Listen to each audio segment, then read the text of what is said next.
Hello everyone. I hope कि आप सब एंजॉय कर रहे होंगे लेक्चर को।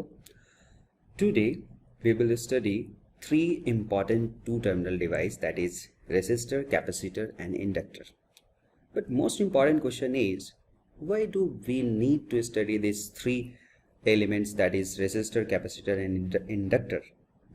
And why do we need to model these three elements, or what's the role of these three elements in a practical circuits?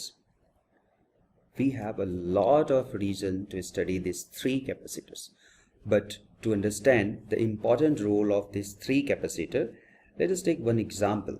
But before going, let's have one little introduction of this resistor.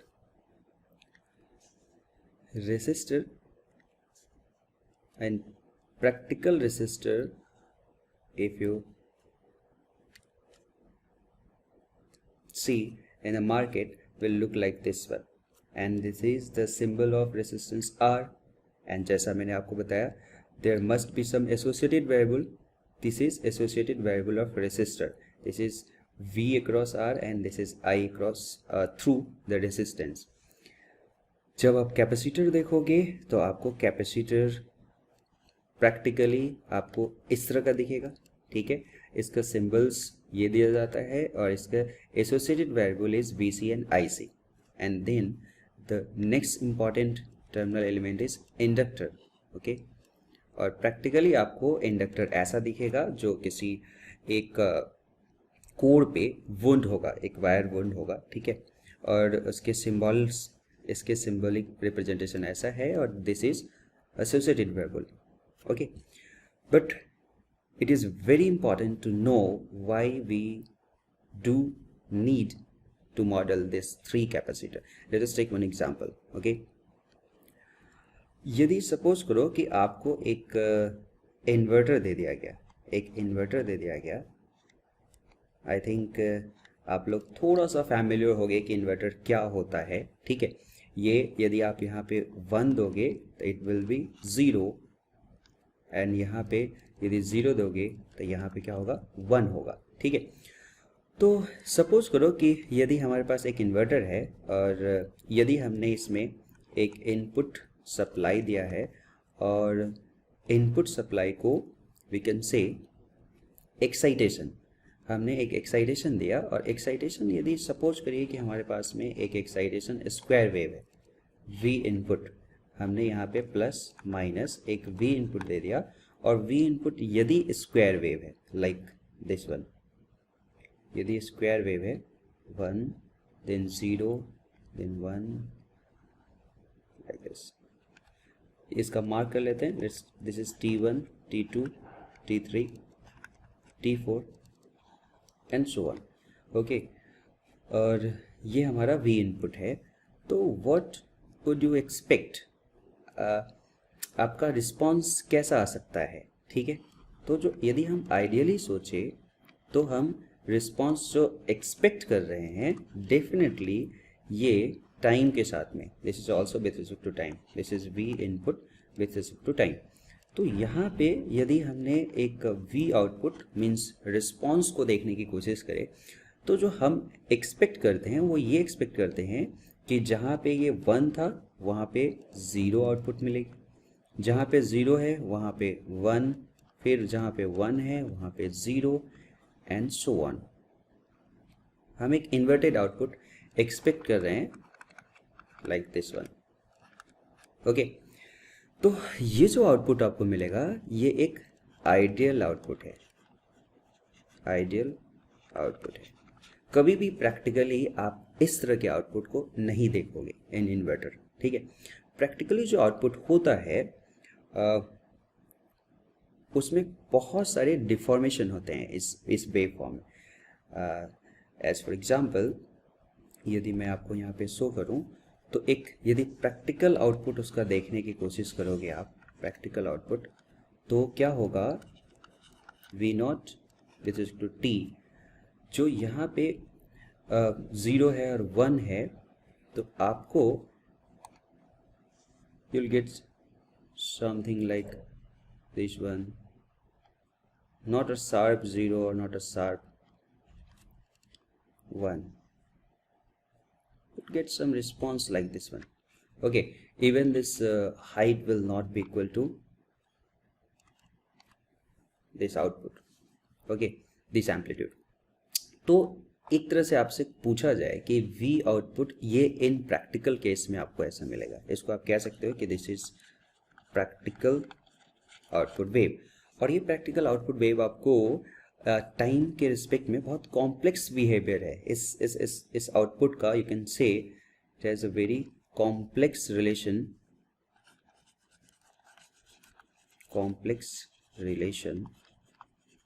With time के साथ में इस V not का बहुत complex relation है।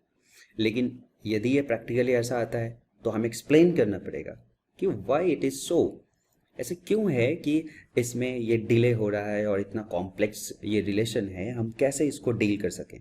और practical circuit में ये जो डिले है और ये जो कॉम्प्लेक्स रिलेशन है, it has very significant role to play. So we must know the reason behind this complex relation with T.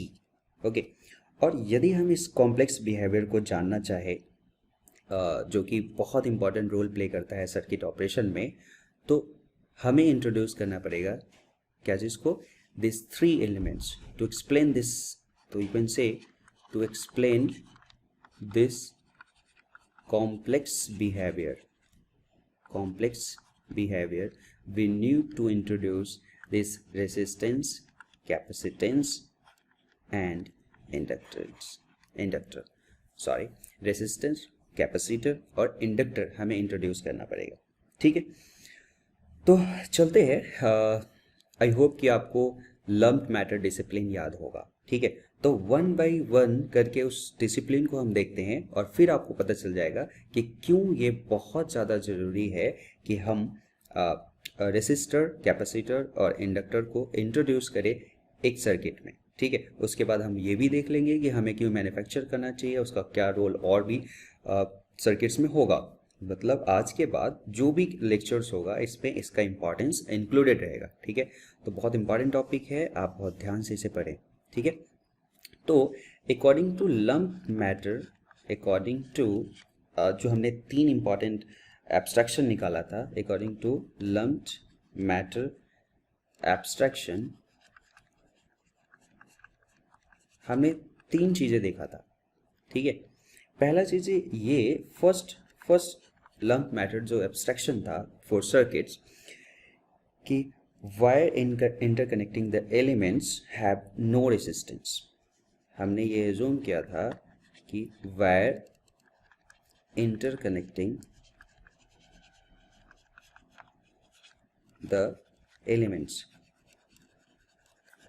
जैसे इस सर्किट में हमारे पास में आप कह सकते हो कि इस सर्किट में जैसे यहाँ पे वायर है, दिस इज वायर, और इस वायर में, इस वायर के इंटरकनेक्ट जो हम कर रहे हैं एलिमेंट्स को आउटपुट पोर्ट से, इनपुट पोर्ट से, इस इन्वर्टर से, इसमें कोई रेजिस्टेंस नहीं होता है, ऐसा हम एज्यूम करके चले थे। ठीक है, तो हम, लेकिन जो प्रैक्टिकल वायर्स होता है उसमें रेजिस्टेंस होता है, तो हम इसे कैसे मॉडल करें, इसे एक लम्प्ड एक जगह पे इकट्ठा करके हम क्या कर सकते हैं, एक रेजिस्टेंस उसे बना सकते हैं। तो it can be modelled as a lumped resistance. ठीक है, तो wire interconnecting the elements has no resistance, ये हमने एज्यूम किया था। बट इन प्रैक्टिस क्या है, बट इन प्रैक्टिस क्या होता है, any practical wire is equivalent to one resistance. There is resistance distributed all over the wire. Okay, तो हम इसे कैसे करेंगे, इसको मॉडल यदि हमें करना है तो हम इसे कैसे मॉडल करें, तो इस वायर को हम मॉडल कर सकते हैं एक लम्प्ड रेजिस्टेंस के मॉडल में। मीन्स हमारे पास जो अभी सर्किट था उसको मॉडिफाई करके हम ये कह सकते हैं कि जो भी इंटरकनेक्टिंग वायर है उसको हमने एक रेजिस्टेंस से जोड़ दिया और बाकी सबको आइडियल वायर मान लिया। मीन्स कि हमने यहाँ पे क्या कर दिया, एक लम्प्ड मैटर डिसिप्लिन के अकॉर्डिंग में एक लम्प्ड रेजिस्टेंस मॉडल कर दिया। तो हम इसको कह सकते हैं कि यहाँ पे हमने क्या कर दिया, एक लम्प्ड रेसिस्टेंस मॉडल, यहाँ पे हमने एक लम्प्ड रेजिस्टेंस मॉडल यहाँ पे लगा दिया। और बाकी वायर को अब क्या कर सकते हैं, अब आइडियल वायर मान सकते हैं। तो जब हमने एक एलिमेंट अलग से इंट्रोड्यूस कर दिया, तो अब इस एलिमेंट को कनेक्ट करने वाला जो वायर है, now we can assume it as it has no resistance. तो इसका मतलब अब हमारे पास में, यदि ये मॉडल करने के बाद में हम कह सकते हैं कि नाउ LMD सेटिस्फाई, हम कह सकते हैं कि LMD सेटिस्फाई हो रहा है। लेकिन कब, जब हम एक यहाँ पे नया एलिमेंट रेसिस्टेंस मॉडल कर देंगे तो, ठीक है। तो इसे लम्प्ड रेसिस्टेंस मॉडल कहते हैं, ठीक है। तो पहला हमारा जो एब्स्ट्रैक्शन है स्टिल वैलिड, बट जब हमने रेसिस्टेंस एक इंट्रोड्यूस कर दिया तो, ठीक है। तो सिमिलरली हम अपने दूसरे उसको देखते हैं कि हमारे पास इसके बाद जो नेक्स्ट एब्स्ट्रैक्शन था अकॉर्डिंग टू LMD एब्स्ट्रैक्शन, जो नेक्स्ट था वो according to next LMD abstraction, the wire and other elements store no electric charge. The wire and other elements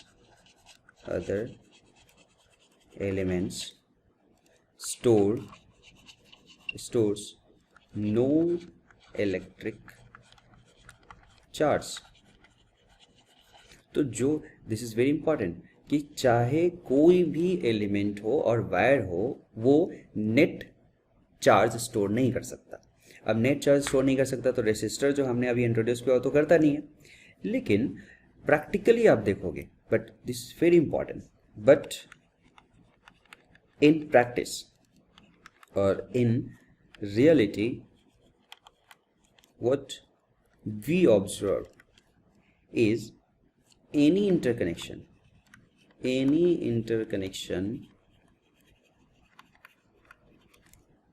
having potential difference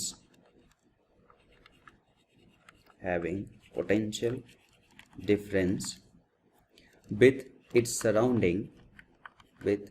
its surrounding actually stores an electric charge।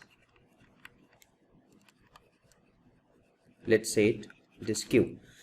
अभी हमने देखा, जो हमने inverter जो assume किया है, ये जो इन्वर्टर एक एज्यूम किया है, इसमें यहाँ पे V इनपुट है और यहाँ पे V आउटपुट है, और डेफिनेटली इसके सराउंडिंग से, जो सराउंडिंग्स है जिसे हम ग्राउंड एज्यूम कर रहे थे, इसके बीच में पोटेंशियल डिफरेंस है, इन दोनों के बीच में पोटेंशियल डिफरेंस है। और जब तक पोटेंशियल डिफरेंस होगा, जब भी ऐसा पोटेंशियल डिफरेंस सराउंडिंग के साथ में होगा, तो डेफिनेटली चार्ज स्टोर होगा। तो हम ऐसे कह सकते हैं कि ये जो चार्ज स्टोर हुआ है, यहाँ पे कुछ पॉजिटिव चार्ज ऐसे, और यहाँ पे उसका इमेज चार्ज हम कहते हैं, इसे इमेज चार्ज कहते हैं। This is, if this is plus Q, this will be minus Q. एक चार्ज स्टोर जरूर होगा उस इंटरकनेक्शन और सराउंडिंग के बीच में, ठीक है। ये प्रैक्टिकल ऑब्जर्वेशन है। अब हम कह रहे थे कि वायर में स्टोर नहीं हो सकता और नेट चार्ज स्टोर नहीं होना चाहिए, लेकिन यहाँ पे हमें चार्ज स्टोर दिख रहे, ठीक है। और आप ऐसा भी कह सकते हो एक चीज़ और, कि यदि चार्ज स्टोर हुआ है, then definitely there will be an electric field, E भी उसमें होगा। Electric field between Q and its image charge. Image charge मतलब Q और माइनस Q, इमेज चार्ज। तो there will be an electric field यदि ये चार्ज है तो। इसका मतलब इसके बीच में इलेक्ट्रिक फील्ड भी होगा, और यही इलेक्ट्रिक फील्ड की वजह से आप वो पोटेंशियल डिफरेंस भी देखते हो। तो ये इलेक्ट्रिक फील्ड है, ठीक है। अब हम इसे कैसे मॉडल करें, इसको कैसे मॉडल करें कि ये हमारा जो लम्प्ड मैटर डिसिप्लिन है और ये जो एब्स्ट्रैक्शन है वो स्टिल वैलिड हो, ठीक है। और वो वैलिडिटी के लिए हमें क्या चाहिए, कि हमें कोई एलिमेंट नेट चार्ज स्टोर नहीं कर सकता, ठीक है। तो इसको मॉडल करने के लिए क्या किया गया, so it can be modelled H. जैसे जो भी है यहाँ पे हमने ऐसे रख दिया, ठीक है, ये हमारा सराउंडिंग वायर्स है, ठीक है। और एक हमने नया एलिमेंट इंट्रोड्यूस कर दिया इसके बीच में ऐसा, और इस पे ये कहा कि इस पे एक प्लेट पे पॉजिटिव चार्ज है और एक प्लेट पे नेगेटिव चार्ज है, ठीक है। और जो भी इलेक्ट्रिक फील्ड के बारे में हम चर्चा कर रहे थे वो इन दोनों के बीच में इलेक्ट्रिक फील्ड ऐसे एग्जिस्ट कर रहा है। अब यदि आपसे कोई कहे कि इस एलिमेंट पे, जो मेन एलिमेंट इतना जो है, इस एलिमेंट पे नेट चार्ज कितना है, तब क्या कहोगे? जीरो, कोई चार्ज नहीं है। तो एक, क्योंकि प्लस क्यू और माइनस क्यू, नेट क्या हो गया? जीरो हो गया। तो एलिमेंट पे नेट चार्ज नहीं है, तो हमारा ये वैलिड हो गया सेकेंड एब्स्ट्रैक्शन कि नेट चार्ज नहीं होना चाहिए किसी एलिमेंट पे, ठीक है। तो this is nothing but the lumped capacitor model, like resistor, this is lumped capacitor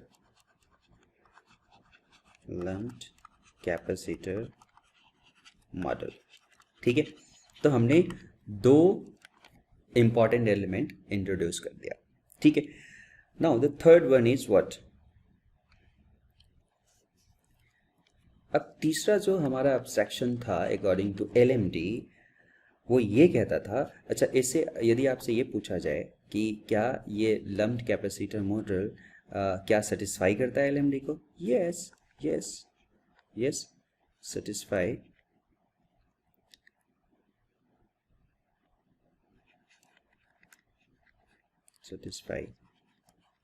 LMD, ये करता है। क्यों? क्योंकि no net charge, there is no net charge.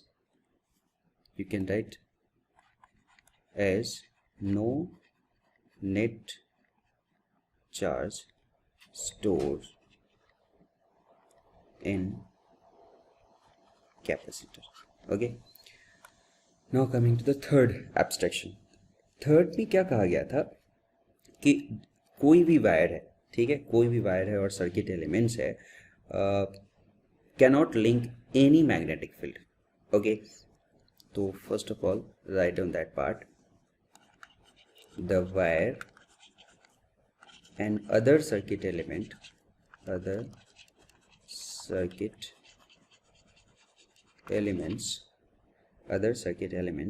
link no magnetic flux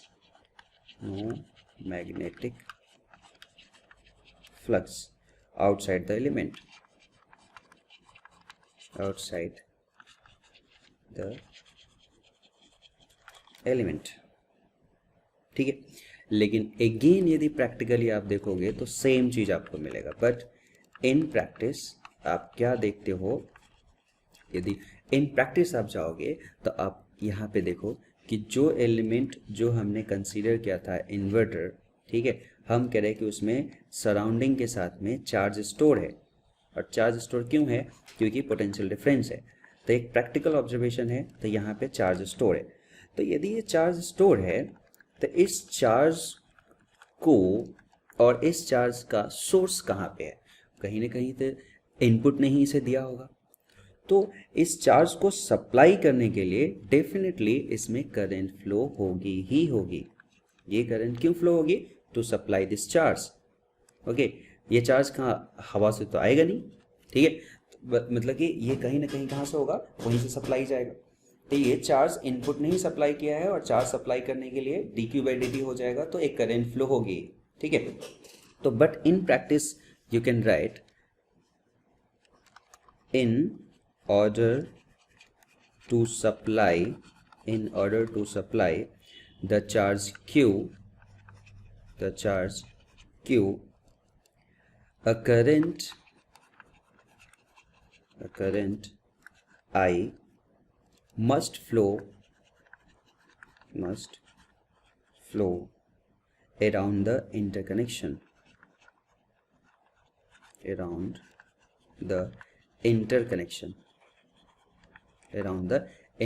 इस इंटरकनेक्शन में ऐसे फ्लो होगी। और ऐसा हुआ तो definitely there will be, if there is a current flowing in a wire, क्या होगा? इसके अराउंड में एक मैग्नेटिक फ्लक्स भी बनता है, ठीक है। मैग्नेटिक फील्ड बनता है according to right hand rule. ठीक है, तो यहाँ पे आप देखोगे कि यहाँ से ऐसे करंट जा रही है, यहाँ से ऐसे करंट इस डायरेक्शन में रिटर्न जाएगी, तो आप कह सकते हो कि यहाँ पे मैग्नेटिक फील्ड बन जाएगा इस तरह से, इस तरह से मैग्नेटिक फील्ड बन जाएगा। यहाँ पे इस तरह से वायर को सेंटर मानते हुए ये मैग्नेटिक फील्ड बन जाएगा। लेकिन हमारा लंप्ड मैटर डिसिप्लिन क्या कहता है? वो कहता है कि किसी वायर के क्रॉस में, किसी एलिमेंट के क्रॉस में एक्सटर्नल फ्लक्स नहीं हो सकता, मैग्नेटिक फ्लक्स नहीं हो सकता। See this, external magnetic flux नहीं हो सकता। अब एक्सटर्नल मैग्नेटिक फ्लक्स नहीं हो सकता, उसे हम कैसे पढ़ सकते हैं? ठीक है, तो आपको याद है कि यदि मैं इसको तीसरा इसको यदि मॉडल करना है तो it can be modelled, it can be modelled as inductor. जैसे हमने यहाँ आगे कर दिया, इस चीज़ को हम आगे एक इंडक्टर के फॉर्मेट में मॉडल कर सकते हैं। हम कह सकते हैं कि ये एक यदि इंडक्टर लगा दे तो फ्लक्स हमें आउटसाइड में नहीं दिखेगा। ठीक है, एक इंडक्टर यहाँ पे इंट्रोड्यूस कर दे तो क्यों? क्योंकि हमें पता है कि यदि हमें एक इंडक्टर को कंसीडर करते हैं और इसमें करंट फ्लो होती है I, इसमें करंट फ्लो होती है तो I, तो जो फ्लक्स देखते हैं वो इंटरनली शिफ्ट होता है, जो फ्लक्स होता है वो इंटरनली कंसंट्रेटेड होता है। ठीक है, मतलब हम ऐसा कह सकते हैं no net flux outside the inductor, ऐसा हमने देख रखा है। तो no net flux outside the inductor. ठीक है, इंडक्टर के आउटसाइड में कोई नेट फ्लक्स नहीं होगा। ठीक है, तो इसका मतलब जो ये दोनों फ्लक्स जो आपको आउटसाइड में दिख रहा है, जब मैं एक इंडक्टर इंट्रोड्यूस कर दूं तो वो फ्लक्स आउटसाइड में नहीं देगा। इसीलिए हम कह सकते हैं, इसीलिए जो LMD है, LMD का जो प्रिंसिपल है वो क्या हो गया है, वो सेटिस्फाई हुआ है। ठीक है, तो हम कह सकते हैं this is what, this is lumped inductor model, lumped inductor model. ठीक है, ये लम्प्ड इंडक्टर मॉडल हो गया। तो इस तरह से हम तीनों एलिमेंट इंट्रोड्यूस कर दिए और तीनों एलिमेंट को यदि हम एक साथ देखें तो हम क्या कर सकते हैं, सारे प्रैक्टिकल जो हमारे पास रिस्पॉन्स है उसको एक्सप्लेन किया जा सकता है। मीन्स जो आइडियली हम अभी तक ये देख रहे थे एक सर्किट कि एक इन्वर्टर है और जस्ट ये एलिमेंट जुड़ा हुआ है और दिस इज VI, ये टर्मिनल इनपुट के लिए है और यहाँ पे हम आउटपुट रिस्पॉन्स को देख रहे हैं। एक्चुअली में ये ऐसा नहीं है। एक्चुअली में क्या है, एक्चुअल में इस इन्वर्टर के साथ साथ में प्रैक्टिकली हमें इसमें एक रेसिस्टेंस इंट्रोड्यूस करना पड़ेगा, हमें इसमें एक कैपेसिटेंस इंट्रोड्यूस करना पड़ेगा और हमें इसमें एक इंडक्टर इंट्रोड्यूस करना पड़ेगा और तब जाके हम कह सकते हैं कि अब यदि आप यहाँ पे इसको VI लिखते हो और इसको V0 लिखते हो और इन सब चीज़ों को कैपेसिटर, रेसिस्टर, इंडक्टर ऐसा, तो एक्चुअली ये है। मीन्स आइडियल सर्किट मॉडल हमारा ये है एंड प्रैक्टिकल सर्किट मॉडल ये है। प्रैक्टिकल सर्किट मॉडल जो है वो हमारा ये है। तो अब आपको पता चल रहा होगा कि क्यों जो हम यहाँ पे स्क्वायर वेव के कॉरस्पॉन्डिंग जो हमने यहाँ पे स्क्वायर वेव एक्सपेक्ट कर रखा था इन्वर्टेड कंडीशन में, वो ऐसा ना हो के इसमें यदि हम इसमें स्क्वायर वेव इनपुट देते हैं, तो क्यों हमारे पास में जो आउटपुट होता है ये आउटपुट कैसा बन जाता है, एक कॉम्प्लेक्स इस तरह का क्यों बन जाता है, ये सब को हम एक्सप्लेन कर सकते हैं बेस्ड दिस 3 एलिमेंट्स। ठीक है, तो अब हमें एक आइडिया है, अब हम एक कंफर्मेशन के साथ कह सकते हैं कि ये कैसा है और कंप्लीट अकाउंटिंग कर सकते हैं। इन प्रैक्टिस हम कह सकते हैं कि हम बहुत हाई एक्यूरेसी के साथ में हम आउटपुट को मेजर कर सकते हैं, आउटपुट को बता सकते हैं कि इस तरह का होगा। ठीक है, प्रैक्टिकल सर्किट को एक्सप्लेन कर सकते हैं विद दिस 3 मॉडल्स। ठीक है, तो ये सिर्फ मॉडलिंग ही नहीं है, ऐसा फिजिकली भी क्या किया जाता है, मैन्युफैक्चर किया जाता है। जैसे रेसिस्टर आपको बनाना है तो एक एलिमेंट लेके उसको पार्टिकुलर शेप देके हम रेजिस्टेंस बना सकते हैं। कैपेसिटर 2 पैरेलल प्लेट लेके उसे हम बना सकते हैं। इंडक्टर में एक आयरन पार्ट पे वायर को वोल्ड करके हम इंडक्टर बना सकते हैं। ऐसे करके हमारे पास बहुत सारा तरीका है और सबका एक इम्पॉर्टेंट रोल है, सभी बहुत इंपॉर्टेंट रोल प्ले करते हैं। जस्ट ये मॉडलिंग और हम ये कॉम्प्लेक्स टाइम के साथ जो कॉम्प्लेक्स बिहेवियर आ गया था आउटपुट का, उसी को एक्सप्लेन करने के लिए नहीं है, इसका इंपॉर्टेंट रोल भी है एक इसके अलावा भी। तो उसको हम 1 बाय 1 एक्सप्लोर करेंगे। अभी नेक्स्ट लेक्चर में मैं आपको इसको एक एक करके बहुत सारी चीज़ को बताऊंगा। तो पहले उससे पहले हम ऐसा कह सकते हैं कि जो मॉडलिंग है, ये जो हमने नया चीज़ यहाँ से इंट्रोड्यूस किया है, क्या ये हमेशा ऐसी लगेगा या इसका और भी मॉडल हो सकता है?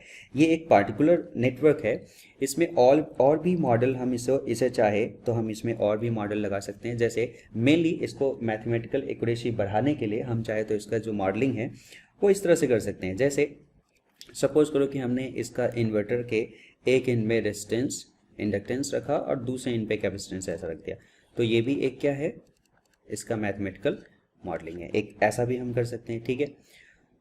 इस कैपेसिटर को यहाँ पे रख के एक मॉडलिंग हम ऐसा कर सकते हैं कि ये हमारा इन्वर्टर है और हमने क्या कर दिया, कैपेसिटर को 2 पार्ट में आधा आधा कर दिया। जैसे यहाँ पे पूरा कैपेसिटर है, पूरा रेसिस्टर है, पूरा इंडक्टर है, यहाँ पे कैपेसिटर को हाफ कर दिया, फिर बीच में हमारा पूरा रेजिस्टेंस और इंडक्टेंस है, R और L पूरा है, और C/2 यहाँ पे हम रख दिया, C/2 यहाँ पे रख दिया। तो ऐसा भी मॉडलिंग हम कर सकते हैं, जैसे पाई मॉडल कहते हैं।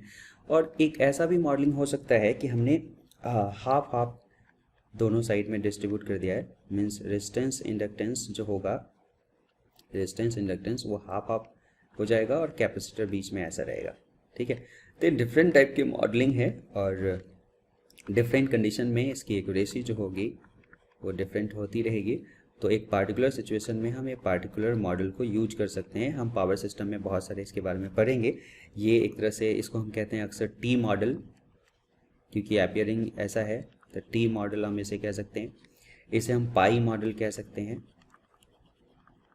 ये एक पाई मॉडल है, ठीक है। तो इस तरह से हम नाम दे सकते हैं, ठीक है। तो पहले एक और नोट लिख देते हैं, नोट लिख लेते हैं कि जितना भी ये हम जो अभी एक पार्टिकुलर कॉम्प्लेक्स बिहेवियर को एक्सप्लेन करने के लिए जो हमने यहाँ पे मॉडलिंग किया था, एग्जैक्टली इसके अलावा भी बहुत सारे फंक्शंस होते हैं, किसके, रेसिस्टर, कैपेसिटर, इंडक्टर के, जो एक एक करके हम अभी पढ़ते रहेंगे, ठीक है। तो note down, apart from above application, apart from above application, capacitor and inductor play very important role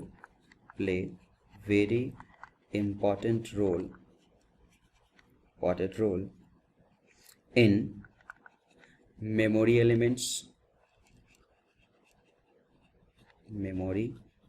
elements और फिल्टर, ये सब के बारे में हम एक एक करके आएंगे।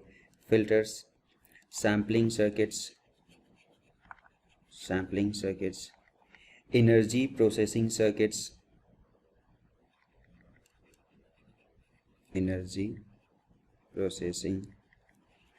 Circuits, okay. तो ऐसा हम बहुत सारी चीज़ ऐसा देखेंगे, इसके अलावा भी उपाय, ठीक है।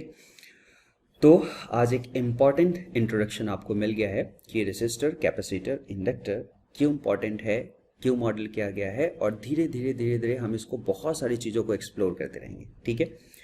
तो नेक्स्ट लेक्चर में हम क्या पढ़ेंगे, इंडिविजुअली R, L और C क्या क्या है, उससे रिलेटेड और भी उसका प्रॉपर्टीज़ क्या है, ठीक है, उसको एक्सप्लेन करते हैं। Till now, bye bye, thank you.